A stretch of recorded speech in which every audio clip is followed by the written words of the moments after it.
Jo havia fet un número de circ, pròpiament un número de 6 minuts, format típic de cabaret o de circ, amb una escala més petita, seria com la meitat d'aquesta escala, i en un moment vaig tenir ganes d'investigar jo sol, de provar jugar sense la pretensió de fer un espectacle.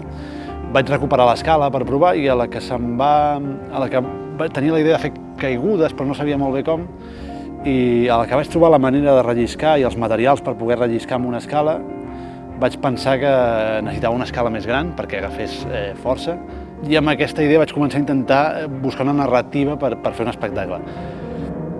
He de dir que la narrativa ha xocat sempre bastant amb el circ, perquè el circ és una disciplina que costa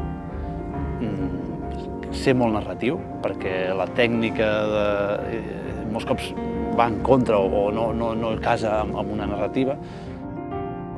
Perquè no es veu, el que passa dins no es veu.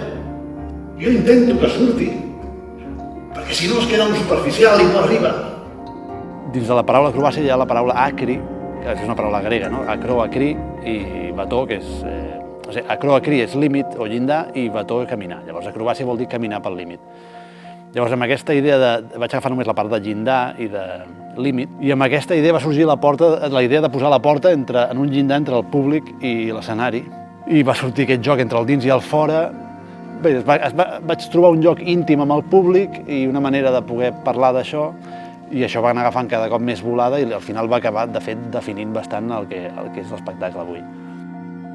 Primer és una sort tenir un teatre com aquest, perquè les condicions són bones de temperatura, de tot. Vull dir que a vegades estàs creant en llocs que costa, perquè fa fred o perquè fa soroll o perquè hi ha pols o perquè... Sobretot, quan realment pots utilitzar les llums i així, és com... Se t'ocorreixen moltes idees. Tenir un teatre per tu sol és com...